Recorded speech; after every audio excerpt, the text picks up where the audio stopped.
क्या हो अगर हम अपने इन्वायरमेंट का प्रेशर, टेम्परेचर, ह्यूमिडिटी इन सब को चेंज करें, तो क्या मेरी आवाज आप तक जल्दी पहुंचेगी या देर तक पहुंचेगी? तो आइए इन सभी क्वेश्चंस के आंसर को हम लोग डिस्कस करते हैं। So hello everyone and starting our lecture for analysing these type of questions. The topic is speed of sound in air. Speed of sound in air. तो बेटा हम ये जानते हैं कि जो साउंड होता है वो होती तो लॉन्गिट्यूडनल वेव ही है, क्लियर। और हम प्रीवियसली ये समझ चुके हैं कि अगर कोई भी लॉन्गिट्यूडनल वेव होगी या ट्रांसवर्स वेव होगी, इन शॉर्ट मैकेनिकल वेव होगी, तो उसकी स्पीड दो बातों पर डिपेंड करेगी। पहली elastic property of the medium and दूसरी inertial property of the medium, clear.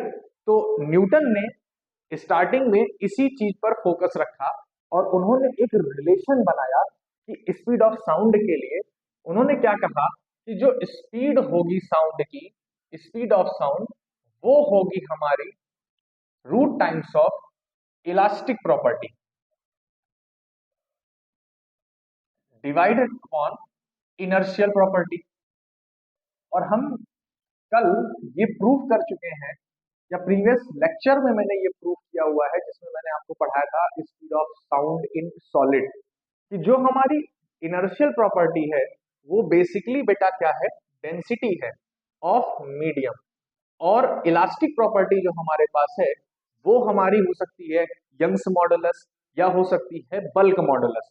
ध्यान देना, यंग्स मॉडुलस हम कब लेंगे, जब हमारा मीडियम कैसा हो, रिजिड हो, क्लियर, या सॉलिड हो।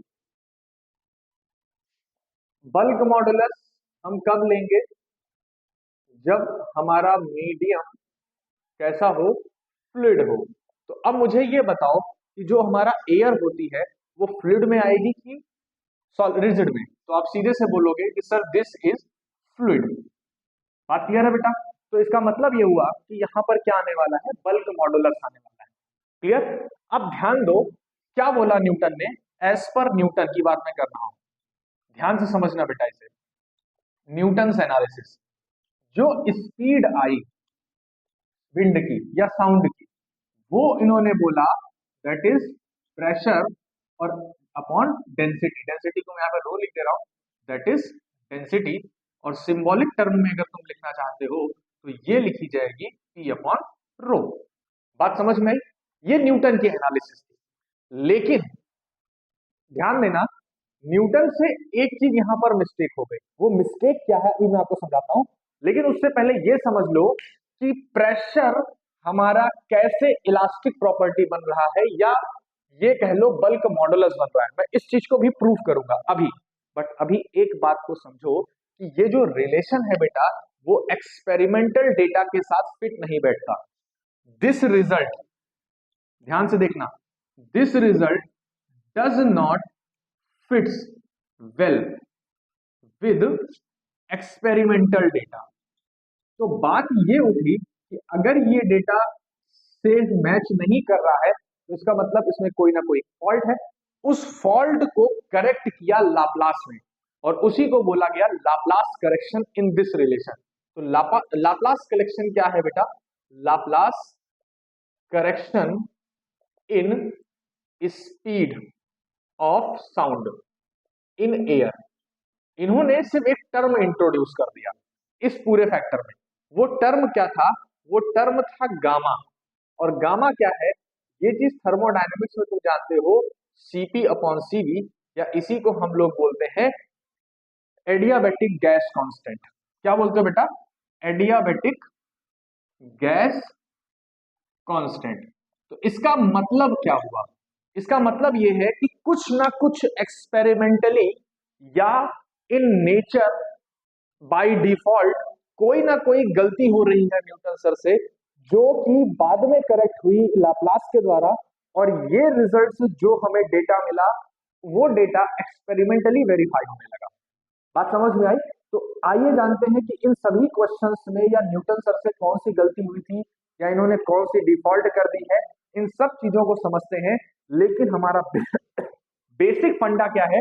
बेसिक फंडा ये है कि बेटा जो स्पीड होगी साउंड की वो इलास्टिक प्रॉपर्टी और इनर्शियल प्रॉपर्टी पर ही डिपेंड करेगी। तो चलो इस रिलेशन को डिराइव करते हैं, ये समझते हैं कि क्या फॉल्ट हुई है और जानते हैं कि कैसे हमारे जो क्वेश्चंस अभी मैंने आपसे पूछे थे वो क्वेश्चंस क्या थे कि अगर मैं प्रेशर को चेंज कर दूं, टेम्परेचर को चेंज कर दूं या ह्यूमिडिटी को बदल दूं तो इन सबसे स्पीड ऑफ साउंड पर क्या इफेक्ट आने वाला है। देखो बेसिकली क्या होता है कि जब कभी भी साउंड हमारी किसी मीडियम में ट्रेवल करती, क्लियर, तो मीडियम में लगता है स्ट्रेस, बिल्कुल सही बात। अब भैया अगर स्ट्रेस की बात कर रहे हो तो इसका सीधा सा सेंस है कि आपने जो मीडियम लिया वो रिजिड बॉडी ली, जैसा कि रॉड। अगर रॉड के या केसेस में मूवमेंट होगी साउंड की तो वहां पर बात आएगी हमारे पास किसकी? यंग्स मॉडुलस की, क्लियर, या हम वहां पर बात करेंगे स्ट्रेस की। लेकिन जैसे ही हम लोग फ्लूइड में आते हैं वहां पर स्ट्रेस कन्वर्ट हो जाता है प्रेशर के फॉर्म में। कैसे? जरा सोचो, इस फॉर्मूले को इमेजिन करो कि क्या है स्ट्रेस, क्या है force per unit area, pressure क्या है फोर्स पर यूनिट एरिया। अब समझ में आ रहा है? तो प्रेशर जो होता है वो किसी भी एंटिटी पर चारों डायरेक्शंस में लग सकता है, ऑल पॉसिबल डायरेक्शंस में लगता है। यहाँ ध्यान देना, जो मैं पॉइंट लिखने चल रहा हूँ इस डेरिवेशन को कंप्लीट करने के लिए, वही पॉइंट सबसे इंपॉर्टेंट है और वही पॉइंट हमारा न्यूटन से छूटा था जिसे बाद में लाप्लास ने करेक्ट किया। वो पॉइंट क्या है कि एज इंपॉर्टेंट पॉइंट है, साउंड ट्रेवल्स इन एयर, जैसे साउंड ट्रेवल करेगी वो क्या करेगी? हमारे मीडियम को हीट करेगी। The heat remains constant but temperature rises of the medium in which sound wave is propagating। मैंने क्या लिखा बेटा, इस बात को समझो।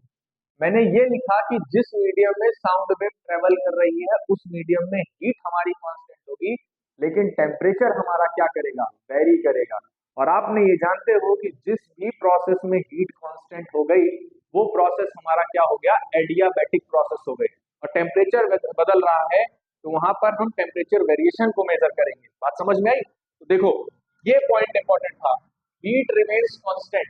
इसका मतलब जो इलास्टिसिटी हम ले रहे हैं, क्लियर है, इलास्टिसिटी या इलास्टिक नेचर ले रहे हैं मीडियम का, वो एडियाबैटिक इलास्टिसिटी होगी, ना कि आइसोथर्मल इलास्टिसिटी।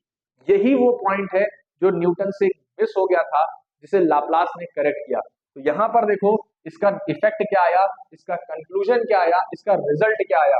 रिजल्ट ये है कि हमारे पास इलास्टिसिटी जो होगी, elasticity is adiabatic rather than isothermal.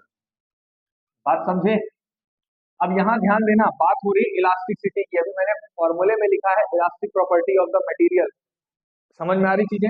जब elastic property of the material की बात कर रहे हो, यंग्स मॉडुलस बोलते हो, समझे?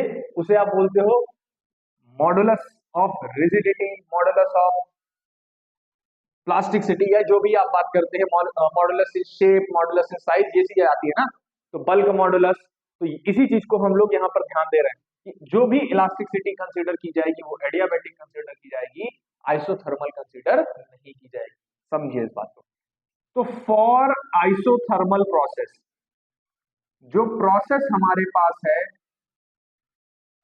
कैसी है आइसोथर्मल की, अगर मैं बात करूं तो हम जानते हैं कि टेम्परेचर क्या होगा? कांस्टेंट होगा। आइडियल गैस इक्वेशन क्या बन जाएगी? पीवी बराबर कांस्टेंट। ठीक, इस पर्टिकुलर इक्वेशन को डिफरेंशिएट करो, पार्शियली डेरिवेटिव करो, PDV plus VDP is equal to क्या आया? 0। यहां से अगर मैं चेंज करूं, वैल्यू निकालूं तो क्या मिलेगा? पी बराबर minus V DP upon DV मिलेगा। इस रिलेशन को थोड़ा सा और इंप्रूव करो, DP upon DV by V. देख बेटा ये क्या निकल के आ रहा है, ध्यान से देखना। बल्क मॉडुलस की डेफिनेशन क्या है, पहले समझो इस बात को। बल्क मॉडुलस अगर मैं इसे डिफाइन करूं तो ये कुछ है थोड़ी ना, ये सिर्फ और सिर्फ है change in pressure here upon change in volume. Relative change की बात होती है। कैसे मैं बोल रहा हूं, ध्यान से सुनो, कहां से ये फॉर्मूला आ रहा है। फॉर्मूला कुछ नहीं आ रहा है, मैंने एक फॉर्मूला ले रखा है यंग्स मॉडुलस का। यंग मॉडुलस क्या बोलता है, स्ट्रेस अपॉन स्ट्रेन बोलता है। स्ट्रेस क्या है, force per unit area. Strain क्या है, change in length upon length. जब लेंथ के अकॉर्डिंग डायमेंशन में चेंज आएगा तो हम लोग यंग्स मॉडुलस लेंगे। जब हमारे वॉल्यूम यानी 3 डायमेंशन में चेंज आएगा तो हम उससे क्या ले लेंगे, बल्क मॉडुलस ले लेंगे। और 3 डायमेंशन में फोर्स पर यूनिट एरिया को हम लोग क्या बोल रहे हैं, प्रेशर बोल रहे हैं। तो यहाँ पर क्या रिजल्ट आएगा, change in volume upon volume. एक बात और, वॉल्यूम और प्रेशर में इनवर्स रिलेशन है, इसलिए हमें यहाँ पर साइन हमेशा क्या देखने को मिलता है, निगेटिव। अब जरा ये बताओ, इस रिलेशन को देखो और उस रिलेशन को देखो। क्या ऊपर वाली लाइन चेंज इन प्रेशर को नहीं बता रही, DP change in pressure, DV upon B क्या है, डेल्टा वी अपॉन बी। तो ये बल्क मॉडुलस ही तो हुआ, और बल्क मॉडुलस हमारा क्या आ रहा है, प्रेशर के बराबर। लेकिन ये कब आ रहा है, किस प्रोसेस के लिए आ रहा है, आइसोथर्मल प्रोसेस के लिए आ रहा है। इसका मतलब ये कुछ और नहीं है, ये हमारी बल्क मॉडुलस है। किस केस में, आइसोथर्मल के केस में। या इसी को मैं लिख सकता हूं आइसोथर्मल इलास्टिसिटी और आइसोथर्मल इलास्टिसिटी। ये चीज हमारे पास हो गई, बात समझे बेटा। ये हमारी इक्वेशन नंबर 1। अब इक्वेशन नंबर 2 पर आओ। 2 कहां पर है, उसे बनाते हैं पहले, ठीक है। कैसे बनाते हैं, ये तो आइसोथर्मल प्रोसेस की बात थी। अब मैं एडियाबैटिक प्रोसेस लेता हूं और देखता हूं कि क्या कंडीशन निकल के आएगी, ठीक है। For adiabatic process, adiabatic process में हम ये जानते हैं कि जो रिलेशन आएगा वो पीवी की power gamma is equal to क्या आएगा, कांस्टेंट आएगा। इसे डिफरेंशिएट करिए, पी गामा वी की power gamma -1 DV plus V की पावर गामा डीवी बराबर 0। क्लियर है। अब इसे थोड़ा सा सिंप्लीफाई करो और देखो क्या रिजल्ट बनता है। गामा पी वी की power gamma -1 DV is equal to minus V की पावर गामा डीवी। ये बना। इतना टर्म हम नीचे भेज दें, सारे टर्म को, पी को ऐसे छोड़ देते हैं, गामा पी को ऐसे ले लेते हैं, ठीक है। ये टर्म भेज देते हैं, माइनस वी की पावर गामा अपॉन वी की power gamma -1 DP upon DV. ये बन सकता है। इसे और सिंप्लीफाई करो, देखो क्या बनेगा। इसे जब सिंप्लीफाई करोगे, gamma P is equal to minus V की पावर गामा, इसे मैं लिख सकता हूँ वी की पावर गामा डिवाइडेड में V into DP by DV. ये टर्म कैंसिल और ये पूरा का पूरा टर्म हमारे पास आ जाएगा डीपी अपॉन डीवी बाई, इस तरीके से आ सकता है। अब जरा देखो इस रिलेशन को देखो, gamma P minus DP DV upon, clear है बेटा। ये चीज क्या बन रही है, ये चीज देखो क्या बन रही है, क्या इस फॉर्म में नहीं आ रही, change in pressure upon delta V upon V. तो ये कुछ और थोड़ी ना है, बल्क मॉडुलस ही तो है। लेकिन ये किस प्रोसेस के लिए निकला, एडियाबैटिक प्रोसेस के लिए। इसका मतलब ये पूरी जो इलास्टिसिटी आएगी वो एडियाबैटिक इलास्टिसिटी आएगी, और इसलिए मैं इसे कंपैरिजन लिख रहा हूं बी एडियाबैटिक से, समझे, ताकि तुम्हें डिफरेंस पता चल जाए कि एडियाबैटिक इलास्टिसिटी और आइसोथर्मल इलास्टिसिटी या बल्क मॉडुलस इन एडियाबैटिक प्रोसेस और bulk modulus in isothermal process में डिफरेंस क्या है, ठीक है। और ये क्या चीज लिखी गई, और एडियाबैटिक इलास्टिसिटी, ये चीज हमारे सामने बन के आई। This is equation number 2। तो अब हम लोग इक्वेशन 1 और 2 को ही कंपेयर करने वाले थे, जहां से हम देख सकते हैं कि आइसोथर्मल इलास्टिसिटी और एडियाबैटिक इलास्टिसिटी में एडियाबैटिक गैस कांस्टेंट का ही फैक्टर आ रहा है। यही हमारे पास डिफरेंस पैदा कर रहा है, और ये वही फैक्टर है जो लाप्लास ने करेक्ट किया था। मतलब न्यूटन ने ये चीज दिमाग में बैठा के रखी थी कि जैसे जैसे साउंड वेव ट्रेवल करेगी वहां पर हमारी टेम्परेचर कांस्टेंट रहेगा मीडियम का, लेकिन हीट बदल जाएगी। ये न्यूटन की थिंकिंग थी, जिसकी वजह से वो इस रिलेशन में पहुंच रहे थे। बट लाप्लास ने ये एक्सपेरिमेंटली फाइंड किया कि जब साउंड वेव हमारी मीडियम में ट्रेवल करती है, एयर में ट्रेवल करती है, उसके कंडीशन में हीट हमारी कांस्टेंट रहती है, लेकिन टेम्परेचर क्या करता है, वेरी करता है, और वो इस रिजल्ट तक पहुंचे। अब यहां से वेव स्पीड को हम लोग फाइंड कर लेते हैं, या साउंड स्पीड को फाइंड कर लेते हैं। ठीक है, देखो कैसे निकलेगा।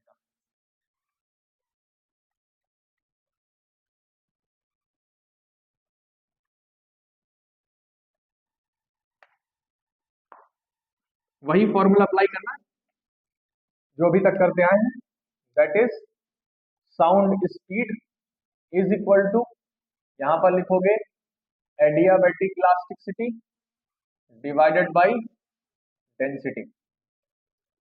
ठीक है, तो वेव साउंड स्पीड हमारे पास आ गई, एडियाबैटिक इलास्टिसिटी कितना है बेटा, गामा पी, डेंसिटी कितनी हमारे पास, रो।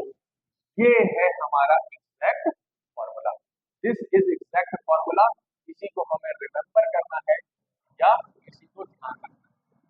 ठीक है, this is question number 3।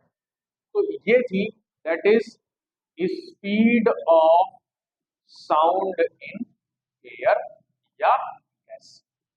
I think तुम्हें ये चीज समझ में आ गई होगी कि न्यूटन से क्या गलती हुई है। क्लियर है? अब उस क्वेश्चन पर चलते हैं जो मैंने इस पूरे लेक्चर के स्टार्टिंग में आपसे पूछा था कि अगर मैं प्रेशर को चेंज कर दूं तो क्या इफेक्ट आने वाला है, टेम्परेचर को चेंज कर दूं तो क्या इफेक्ट आने वाला है।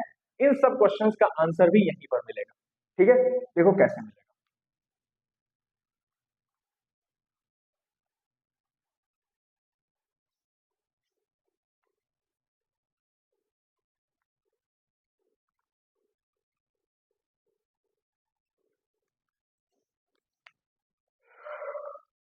Factors affecting speed of sound in air या गैस।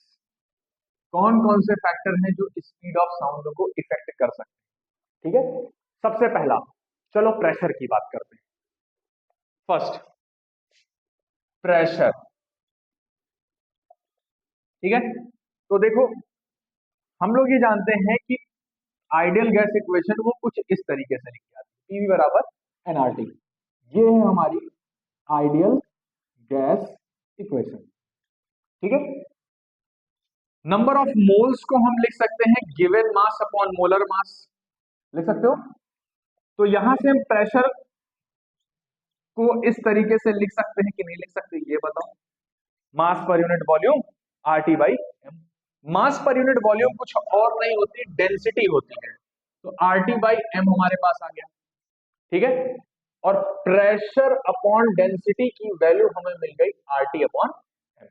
इस डेटा को ध्यान से देखो, क्यों मैं इसे इवेल्युएट करा रहा हूं, वो इसलिए क्योंकि बेटा स्पीड ऑफ साउंड के केस में पी अपॉन रो का फैक्टर है। बात समझ में आ रही? तो अब आप यहां पर देखिए कि क्या होने वाला है। इफ टेम्परेचर रिमेन्स कांस्टेंट, अगर टेम्परेचर को क्या कर दिया जाए, कांस्टेंट कर दिया जाए, clear, then P upon rho remains constant. ये वैल्यू हमारी क्या बनी रहेगी, कांस्टेंट बनी रहेगी। इसका मतलब this implies that wave speed या साउंड की जो स्पीड है एयर में, ठीक है, वी साउंड इन एयर, वो क्या बन जाएगी, कांस्टेंट। इससे हम क्या एनालिसिस कर पा रहे हैं, इससे ये एनालिसिस हो पा रही है कि keeping the temperature constant, keeping the temperature constant if we change the pressure, अगर हम प्रेशर को चेंज करते हैं तो सेम अमाउंट में डेंसिटी भी चेंज होती है, जिसकी वजह से ये रेशियो हमारा फिक्स हो जाता है और हमारी स्पीड में कोई परिवर्तन नहीं आता। बात समझ में आई? तो कंक्लूजन पर क्या पहुंचे हम, कंक्लूजन क्या है, वो यही है कि कीपिंग टेम्परेचर फिक्स, अगर मैंने टेम्परेचर फिक्स किया, then on changing pressure, pressure को चेंज करने पर density also changes by same amount, उसी अमाउंट में डेंसिटी भी क्या कर जाएगी, चेंज कर जाएगी। इस तरीके से चेंज होगी, keeping the ratio, this keeping P by rho constant and thus wave speed is constant और remains same। हमेशा वो कांस्टेंट बनी रहेगी या सेम रहेगी, लेकिन ध्यान रखिएगा इसमें एक पॉइंट है, वो पॉइंट ये है कि आपको टेम्परेचर क्या रखना है, फिक्स। समझ गए? तो प्रेशर बदलने पर कोई भी इफेक्ट देखने को नहीं मिल रहा है हमारे साउंड की स्पीड में, लेकिन ध्यान रखना है कि टेम्परेचर भी हमें उस समय क्या रखना है, कांस्टेंट। ठीक, अब देखो नेक्स्ट कंडीशन या नेक्स्ट पॉइंट हमारे पास क्या आता है। चलो डेंसिटी की बात कर ले। अगर मैं डेंसिटी की को बदलूं या डेंसिटी को चेंज करूं तब हमारे पास क्या इफेक्ट आएगा। तो जैसे ही दूसरे टर्म हमारे पास आएगा डेंसिटी, तो आप यहां से समझ सकते हैं कि जो v है वो इनवर्सली प्रोपोर्शनल है किसके, रो के। तो जैसे तुम डेंसिटी को चेंज करोगे हमारी स्पीड भी क्या हो जाएगी, चेंज हो जाएगी। तो देखो क्या लिखोगे यहां पर, एज रो इंक्रीजेस, रो तुमने बढ़ाया, डेंसिटी बढ़ाई, इसका मतलब v क्या कर गई, घट जाएगी। एंड रो को तुम डिक्रीज करोगे तो वेव स्पीड हमारी क्या कर जाएगी, इंक्रीज कर जाएगी। तीसरा फैक्टर, सबसे इंपॉर्टेंट फैक्टर है, वो है टेम्परेचर। अब तुमने बोला सर इंपॉर्टेंट क्यों, बेटा वो इसलिए क्योंकि यहाँ देखो, अगर टेम्परेचर को फिक्स ना करते तो कभी भी ये फैक्टर कांस्टेंट ना आता, और कभी ये फैक्टर कांस्टेंट ना आता तो वेव स्पीड हमारी सेम ना रहती। इसलिए हमें यहाँ पर टेम्परेचर पर इफेक्ट जरूर देखना पड़ेगा कि टेम्परेचर का इफेक्ट क्या है, और वो कुछ नहीं है, सिंपल सा लॉजिक है। तुम देख सकते हो gamma times of P upon रो है, बिल्कुल।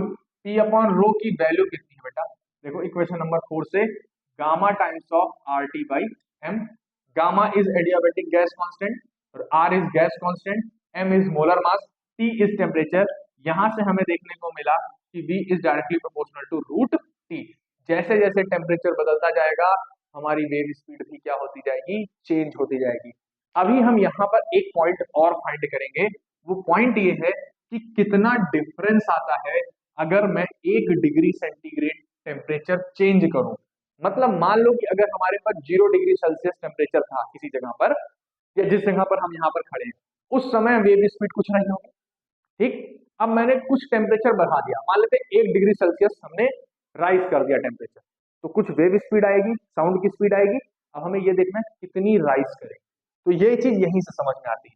देखो कैसे आती है, बहुत सिंपल सा रिलेशन है। ठीक है, यहां पर मैं एक नोट लिख लेता हूं, नोट लिख लो या इंपॉर्टेंट फैक्ट लिख लो या फीचर लिख लो, जो भी तुम्हें समझ में आए वो लिख लो, बस इसे याद रखना है, समझना है, बहुत अच्छी चीजें क्लियर हो जाएंगी। If v0 and vt are sound speed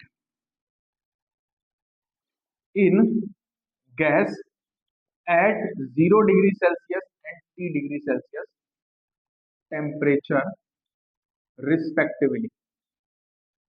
ठीक है, अगर v0 और vt हमारा साउंड स्पीड है कब कब, 0 डिग्री सेल्सियस और T डिग्री सेल्सियस पर, तब क्या निकल के आने वाला है, v0 पर बात कर रहा हूं, क्या लिखोगे यहीं पर देखना, under root gamma R upon M. T की जगह पर हम क्या लिखेंगे, 0 डिग्री प्लस 273, क्योंकि हम जानते हैं कि हम इसे ऑब्सोल्यूट टेम्परेचर में लिखेंगे, तो ऑब्सोल्यूट टेम्परेचर यानी केल्विन टेम्परेचर होता है, और केल्विन टेम्परेचर को चेंज करना पड़ेगा किसमें, सॉरी सेल्सियस टेम्परेचर को चेंज करना पड़ेगा केल्विन में। तो कुछ नहीं करना, 273 से ऐड कर दो बस। वीटी क्या निकल के आएगा बेटा, gamma R upon M 273 plus, ये फैक्टर आया, दोनों डिवाइड कर दो, इन दोनों रिजल्ट को डिवाइड कर दो। जैसे ही तुम डिवाइड करोगे एक तुम्हें रिलेशन मिलने वाला है कि 0 डिग्री सेल्सियस और T डिग्री सेल्सियस टेम्परेचर के बीच में क्या रिलेशन है। ठीक है, डिवाइड करो, V0 upon Vt is equal to gamma R by M common ले रहे हैं, वो कैंसिल हो जाएगा, डिवाइड करना है बस और कुछ नहीं करना है। तो ये टर्म 273 अपॉन 273 बाई टी, हमें ये टर्म मिलेगा under root 273 upon 273 plus T. समझ गए, हमें इसकी वैल्यू चाहिए Vt की, यहीं से निकाल लेते हैं। Vt बराबर 273 प्लस टी अपॉन 273 की power half times of V naught लिखी जा सकती है। इसे सिंप्लीफाई करो, वी टी बराबर 273 कैंसिल, 1 प्लस टी अपॉन 273 की पावर 1/2 वी जीरो। ये रिलेशन है हमारे पास किसके बीच में बेटा? Speed of sound at T degree Celsius temperature, speed of sound eight 0 degree Celsius temperature. ठीक, यहां से देखते हैं, since speed of sound eight 0 degree Celsius is taken experimentally, हमने इसे एक्सपेरिमेंटली लिया है, ऑब्जर्व किया है, to be 330 metre per second, 330 metre per second हमने ले रखा। ठीक है, 332 भी किसी किसी जगह पर मिल सकता है, 330 हम ले लेते हैं। तो डिवाइड डिवाइड करते हैं, क्या मिलेगा रिजल्ट? तो वी टी बराबर 1 प्लस टी अपॉन 273 की पावर हाफ वी जीरो के जगह पे आप 330 लिख सकते हो। एक काम करते हैं, इसे थोड़ा सा सिंप्लीफाई करते हैं। अब ये सिंप्लीफाई होगा कैसे? सिंप्लीफाई होगा बेटा बाइनोमियल एक्सपेंशन से। ठीक है, तो बाइनोमियल एक्सपेंशन तुम अप्लाई करोगे, तो अप्लाइंग बाइनोमियल एक्सपेंशन, ठीक है, तो वी टी बराबर 1 plus 1/2 T upon 273, V naught multiply में कर लेना, तो मैं अभी वी नॉट ही लिख रहा हूं, प्लस, ठीक है, इसे 1/2 आ गया, अब इसका स्क्वायर होगा, तो टी अपॉन 273 का स्क्वायर कैसे लिखते हैं? फॉर्मूला बता देता हूँ, तो फॉर्मूला भी याद कर लेना उसी के according. 1 plus X to the power N क्या बनता है? 1 plus N X plus N into N minus one by factorial 2 X square plus N N minus one N minus two upon factorial 3 X cube and so on. ये term हमारे पास बनता है, ये है हमारा रिजल्ट जिसे मैं यूज कर रहा हूं अपने बाइनोमियल एक्सपेंशन के लिए। ठीक है, तो टी देखो ये टर्म आ गया, टी अपॉन 273 का स्क्वायर। अब देखो यहाँ पर एन की वैल्यू कितनी है? 1/2, तो 1/2 में से -1 करोगे तो -1/2 -1/4, ये टर्म हो जाएगा माइनस साइन के साथ, तो -1/4 और 2 का 1/8 एंड सो ऑन। ठीक है, ये टर्म आ गया। इफ टी इज स्मॉल, अगर मैं टी को स्मॉल कंसिडर करूं, बहुत ज्यादा वेरिएशन न लेकर आऊं, तब की बात हो रही है, then higher order of T is negligible, उसे हम नेग्लेक्ट कर सकते हैं, और हमारे पास जो बी टी का रिलेशन आएगा वो बन जाएगा बी जीरो प्लस, चलो 1 प्लस टी अपॉन 2 3 जा 6 2 7 जा 14 2 2 जा 4 1 5, इतना, समझे? और इसे सिंप्लीफाई करोगे, तुम्हारे पास रिजल्ट आएगा B zero plus B zero upon 546 into T. ठीक है,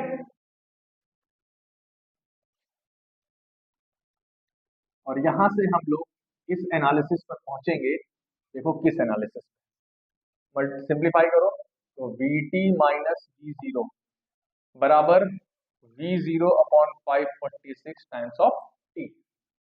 वी जीरो की वैल्यू यहाँ पे पुट कर दो सिंप्लीफाई करने के लिए, 333 अपॉन 546 टाइम्स ऑफ, ठीक है, ये कुछ 0 पॉइंट समथिंग में जाएगा, 0.6 6 देखो 0.6 के आसपास जाएगा, तो V T minus V zero is equal to 0.61 T. ठीक है, ध्यान से देखना जो मैं अब लिखने चल रहा हूं, अगर हम 0 डिग्री से थोड़ा सा ऊपर चले, 1 डिग्री राइज करें, क्लियर, इफ टी बराबर 1 डिग्री सेल्सियस, तो वैल्यू कितनी मिली?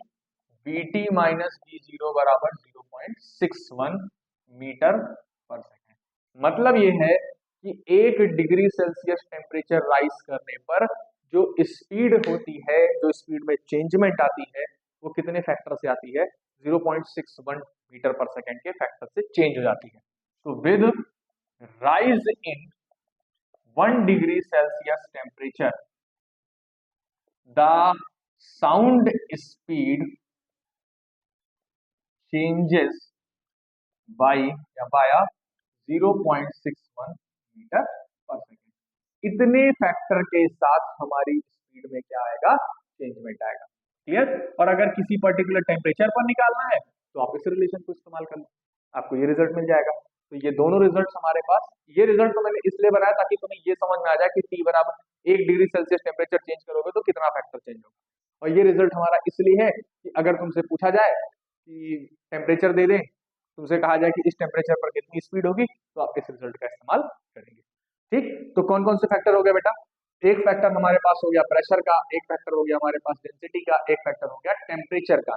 अब चलो एक काम करते हैं, ह्यूमिडिटी की बात करते हैं कि अगर हमारे पास हमारे एयर की ह्यूमिडिटी जो है वो चेंज कर दी जाए तब क्या इफेक्ट आएगा। ठीक है, तो नेक्स्ट फैक्टर तुम्हारे पास क्या है? नेक्स्ट फैक्टर है ह्यूमिडिटी। इन सब को रोक रोक करके बीच बीच में स्क्रीनशॉट लेकर के आप नोट्स बनाते रहिएगा ताकि तुम्हें रिवाइज करने में आसानी हो। मैंने हर लेक्चर में ये चीज बार बार बोली है कि नोट्स बनाओ, उसे प्रॉपर रिवीजन करो ताकि तुम्हें आगे दिक्कत ना आए कॉन्सेप्ट्स को समझने में और क्वेश्चंस को सॉल्व करने में। ठीक है, चलो देखो यहां पर नेक्स्ट फैक्टर, फोर्थ फैक्टर हमारे पास क्या है बेटा? फोर्थ पॉइंट है ह्यूमिडिटी का। ठीक, अगर ह्यूमिडिटी बढ़ाई जाए, ह्यूमिडिटी और डेंसिटी का इनवर्स रिलेशन होता है, ये चीज ध्यान रखिएगा। ठीक है, तो humidity is inversely relation to density. तो अगर तुम ह्यूमिडिटी को बढ़ाते हो तो डेंसिटी क्या करती है? डिक्रीज करती है। और डेंसिटी अगर डिक्रीज करेगी इसका मतलब वेव स्पीड, तुम्हें यहां पता ही है, वेव स्पीड इज 1/ρ, ये चीज थी। तो जैसे ही तुम वेव स्पीड पर ध्यान दोगे तो हमारी वेव स्पीड क्या कर जाएगी? इंक्रीज कर जाएगी इफ रो डिक्रीजेस। तो मतलब ह्यूमिडिटी बढ़ाने पर हमारे पास साउंड की स्पीड क्या होती है? चेंज हो जाती है या बदल जाती है या बढ़ जाती है। ठीक, एक टर्म है फ्रीक्वेंसी का, देख लेते हैं फ्रीक्वेंसी के साथ क्या क्या कंडीशन है। फ्रीक्वेंसी ऑफ साउंड, ठीक है, साउंड की फ्रीक्वेंसी की बात कर लें तो आपने रिलेशन देखा स्पीड के लिए, क्या मिला? रो अपॉन पी अपॉन रो, ये टर्म आया। मुझे एक बात बताओ, क्या इस रिलेशन में कहीं पर फ्रीक्वेंसी का जिक्र है? नहीं है ना। इसका मतलब साउंड की स्पीड उसकी फ्रीक्वेंसी पर डिपेंड नहीं करती। तो speed of sound is independent on frequency of source या साउंड वेव। ठीक है, साउंड वेव की फ्रीक्वेंसी पर डिपेंडेंस। अच्छा, अब एक काम करते हैं, बात तो हो रही है स्पीड ऑफ साउंड की एयर में। ठीक, क्या हो अगर हम एयर की ही स्पीड बदल दें, या ये कहें कि एयर जो है वो भी मूव करने लगे, विंड फ्लो कर जाए, तब तो कुछ चेंजमेंट आएगा। तो यहां पर देखते हैं स्पीड, नेक्स्ट फैक्टर हमारे पास आ गया, छठा फैक्टर है इफेक्ट ऑफ विंड। विंड के इफेक्ट की बात हो रही है। ठीक है, कि क्या इफेक्ट होगा। तो मान लो कि साउंड की स्पीड कुछ इस डायरेक्शन, ये थी हमारे साउंड, और हमारी जो एयर थी वो कुछ एंगल पर मूव करने लगी, ये विंड की स्पीड है। कितने एंगल पर? थीटा डिग्री पर। तो अब थीटा का कुछ हमारी जो साउंड है उसका कुछ कंपोनेंट आएगा, वो कंपोनेंट क्या होगा ये देख लो बेटा, कंपोनेंट होगा इधर डब्ल्यू बी कॉस थीटा आएगा। तो अब जो हमारे पास स्पीड आएगी, नेट स्पीड, वो हो जाएगी W B cos theta plus B of sound. ये है speed of sound in air when wind blows at any angle theta with direction of propagation of sound। जिस डायरेक्शन में साउंड ट्रेवल कर रही है उससे थीटा डिग्री एंगल पर अगर हमारी विंड ब्लो करे तो हमारे स्पीड ऑफ साउंड पर क्या इफेक्ट आएगा, वो ये रिजल्ट। समझ गए? तो आई थिंक तुम्हें उन सभी क्वेश्चंस के आंसर मिल चुके होंगे कि जो मैंने इस लेक्चर के स्टार्टिंग में पूछा था कि साउंड की स्पीड किन किन फैक्टर्स पर डिपेंड करती है। अगर जिस मीडियम में हम लोग बात कर रहे हैं, डिस्कशन कर रहे हैं, अगर उस मीडियम में प्रेशर को चेंज कर दिया जाए, टेम्परेचर बदल दिया जाए, ह्यूमिडिटी बदल दी जाए, तो हमारी आवाज आप तक तेजी से पहुंचेगी या धीरे पहुंचेगी। आई थिंक तुम अब कैपेबल हो गए हो इस क्वेश्चन के आंसर को देने के लिए। तो चलो नेक्स्ट क्लास में हम लोग नए टॉपिक के साथ आपसे मिलते हैं।